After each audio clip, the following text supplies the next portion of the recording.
Kyle, if this is the end, I have something I need to tell you. Okay. I've always really wanted to learn about organic solar cells. Oh, okay. You might need this. Let a real chemist show you how it's done. I know a lot about organic solar cells. Oh yeah? They're a lighter, cheaper alternative to silicon solar panels. They're made up of electron donor acceptor layers. The electroactive layer contains ideal donors that are polyaromatic molecules. They have a low band gap. They're ideally in the 1 to 2 electron volt range, therefore producing 80 to 30% irradiation. They have high charge carrier mobility and electron affinity, and functional groups can be added to optimize the electroactivity. Do you have any idea what they were talking about? Yeah, actually it's not. It's the organic solar voltaic cells. They're actually pretty interesting. It's a bilayer heterojunction with a p-type hold for hole transport and an n-type for electron transport. So basically how it works, back here. So basically how it works is that you have light coming in to excite an electron in the polymer. So what happens, it creates something called electron hole pair. And basically one of the electrons is promoted to a LUMO, and one of the electron, there's a hole basically because you're removing an electron. What happens after that is it travels to the donor-acceptor interface. If it's too long, the electron drops back down and you have no generation of electricity. If it's not though, it's able to transfer over to the acceptor. However, when it transfers over to the acceptor, only the electron is able to transfer from the LUMO of the donor to the LUMO of the acceptor. And this is because for the donor to also transfer the hole, the electron from the acceptor has to go up, which means, of course, that can happen. It's energetically disfavorable.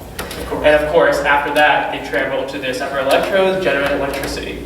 Now, behind this research here is to make sure that we find really good polymers that have low band gaps.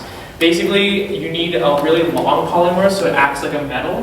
And if you remember from physical chemistry, having it increasing the length means that the energies go down. It's like particle in a box, basically. And so that's what they're talking about. So, dinner sometime? Yeah?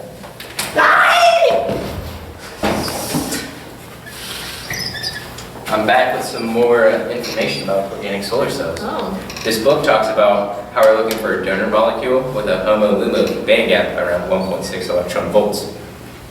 So, for small molecules with a broad absorption spectrum, they want highly conjugated systems for the electron donating groups, like the ones listed below, because the band gap's closely related to the 1.6 that the books wanted to find. But with polymers, since they're so long and they both have electron donating and withdrawing groups, that's why the band gap is much higher than the 1.6. So it doesn't like that. But I do not know the applications behind this, so I think I should read more and then get back to you. Oh yeah, I remember reading about the applications. Organic solar cells have a lot of uses in the industry.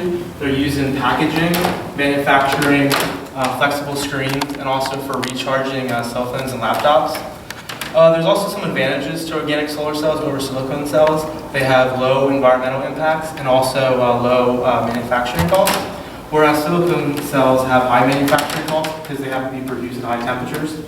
The majority of polymers currently produced have about a 5% efficiency, and the silicon cells are currently performing about 3 times as efficient at 15%. With more investment into research, the organic solar cells should hopefully contribute to photovoltaic conversion of solar energy. Currently, the best confirmed efficiency of organic solar cells is 11.5%. Oh, that's pretty fascinating. Oh, it's easy to do. Super lab. Guys, it makes sense. Organic solar cells produce electricity when light excites an electron in the donor species, exciting it to the lowest unoccupied molecular orbital. This excited electron is transferred to the lowest unoccupied molecular orbital of the acceptor species, and the hole remains in the donor species, creating the separation of charges necessary to generate electricity. And then by testing multiple donor molecules to try to find a HOMO-LUMO band gap of around 1.6 electron volts to maximize the efficiency of the solar cells, we were able to find contenders for the donor species for these cells. The lofty goal of converting all homes in the US to solar energy may be more attainable if solar cells can reach similar efficiencies as traditional silicon solar panels because of the organic cells' significantly lower cost. Guys, thanks for learning about organic solar cells with me. Of course. What are friends for? Oh, yeah.